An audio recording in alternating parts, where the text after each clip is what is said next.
Instagram पर आजकल लोगों के बीच में डिस्ट्रैक्शन के कुछ नए रूप दिखाई दे रहे हैं। कुछ लोग सोशल मीडिया पर इतने व्यस्त हो गए हैं कि वे अपने असली जीवन से जुड़े ही नहीं रहते हैं। क्या आपने नोटिस किया है, कुछ लोग अपनी दुनिया को फ़ोन स्क्रीन पर ढूंढते हुए घंटों तक बिता देते हैं। इससे उनका असली जीवन चूर चूर हो जाता है और वे अपने असली क्षमता को खो बैठते हैं। यह डिस्ट्रैक्शन इतनी तेज़ी से फैल रहा है कि लोगों के बीच रियल टाइम कन्वर्सेशंस और व्यक्तिगत मिलन कम होता जा रहा है। आज आपको एक कहानी सुनाता हूँ। ये कहानी आपके सभी डिस्ट्रैक्शन को दूर कर देगा और आपकी मन की रक्षा करने में हेल्प करेगा। दोस्तों, बहुत समय पहले की बात है। एक जैन मास्टर के पास एक अंग्रेज दार्शनिक आया जिसने अध्यात्म, मैनिफेस्टो और मनोविज्ञान पर कई किताबें पढ़ रखी थी। पहले दिन आकर उसने चर्चा करना शुरू किया। व्हाट इज संसारा? ये संसार क्या होता है? क्या यह असली है या हमें स्वप्न में दिखाई दे रहा है? वहाँ एक भिक्षु ने रटी रटाई परिभाषा बताई। जीवन के बाद मृत्यु है और मृत्यु के बाद जीवन है। यह चक्र तब तक चलता रहता है जब तक जीव खुद को नहीं जान लेता है।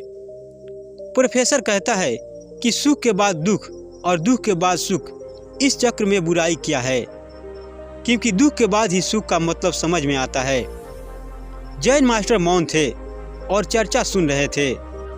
इतने में आश्रम के बाहर कोलाहल सुनाई दिया तो सब लोग कौतूहलवश बाहर गए और देखा कि हाथी घोड़ों से सजी हुई राजा की सवारी निकल रही थी। जैन मास्टर, भिक्षु और अंग्रेज कमरे में रुके थे। जैन मास्टर ने कहा, देखो, ये है संसार की वास्तविक परिभाषा। यहाँ सब लोग परिवार, शहर और भीड़ भाड़ छोड़कर ध्यान साधना के लिए खड़े हुए हैं। फिर बाहर एक सवारी निकली तो सब अपना उद्देश्य भूलकर बाहर देखने चले गए। इस डिस्ट्रैक्शन को मूल्य उद्देश्य से भटकने को संसार कहते हैं। यह सुनकर वह अंग्रेज दार्शनिक कहता है कि माफ़ कीजिए, लेकिन इस छोटी सी बात से किसी का नुकसान कैसे हो सकता है? कहने का मतलब यह है कि यह संसार इतना बड़ा है और डिस्ट्रैक्शन एक पल का, ये दोनों एक कैसे हो सकते हैं? जैन मास्टर कहते हैं, ठीक है, इसी आश्रम की एक कहानी सुनो। आज से 30 साल पहले इस आश्रम के एक हेड मास्टर हुआ करते थे। वह हमेशा मौन रहे।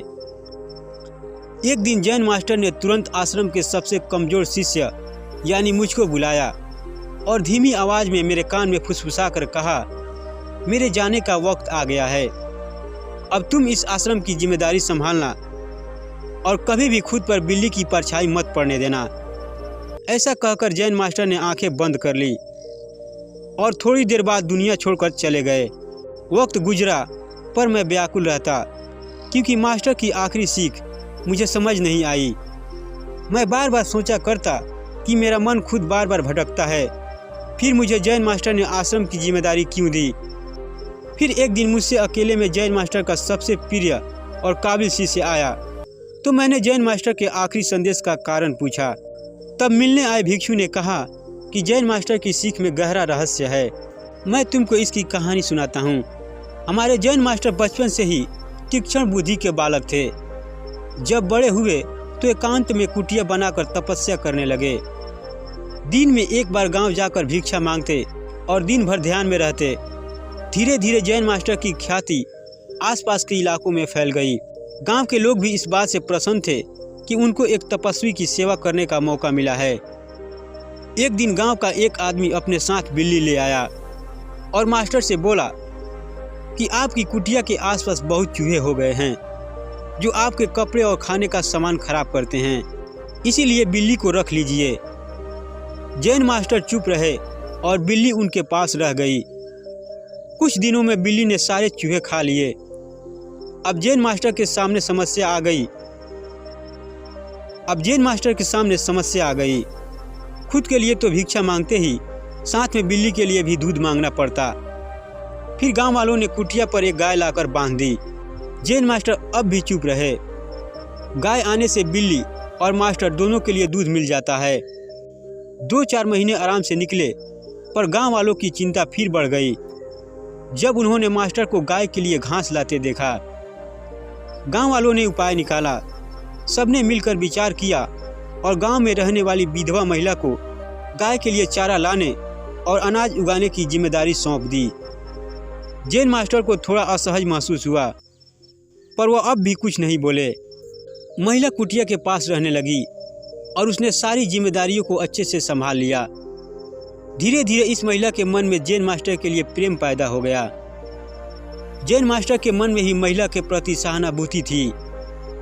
एक रात तेज बारिश के दौरान महिला जैन मास्टर के पास आई और बोली, पानी रिसने से कमरा गीला हो गया है। जैन मास्टर ने महिला को कमरे के अंदर बैठाया और खुद बाहर खड़े हो गए।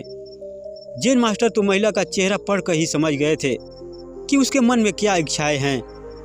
उन्हें तत्काल महसूस हुआ ये जो खेल बिल्ली से शुरू हुआ था वह उन्हें उसी दुनिया में वापस खींच लेगा जिसे जैन मास्टर पार करना चाहते थे। जैन मास्टर सुबह होते ही सब कुछ छोड़कर चले गए। जैन मास्टर ने सबसे कमजोर शिष्य को मुखिया इसीलिए बनाया क्योंकि वह बताना चाहते थे कि हर मनुष्य में इतना आत्मबल होता है कि वह अपने लक्ष्य को पूरा कर सके। हर इंसान में इतनी शक्ति होती है कि वह अपने मन को नियंत्रित रख सके। हर इंसान में इतना सामर्थ्य होता है कि वह निवारण तक पहुंच सके। बस उसे बिना किसी परछाई पर ध्यान दिए सीधे चलते जाना है। गौतम बुद्ध कहते हैं, जीवन केवल इस पल में हो रहा है, इस पल के खोने से जीवन भी खो जाएगा। दोस्तों, अगर आप ध्यान से देखो, इस पल के अलावा कुछ भी नहीं है। प्रेजेंट मोमेंट में आकर ही पता चलता है इस पल में पहले से वो शांति और आनंद मौजूद है जो हम बाहर एक छांव में ढूंढ रहे हैं। किसी न किसी इच्छा के पीछे भागते रहने से हम प्रेजेंट मोमेंट को, इस पल को कभी नहीं छुपाते और ये डिस्ट्रैक्शन पल पल हो रहा है।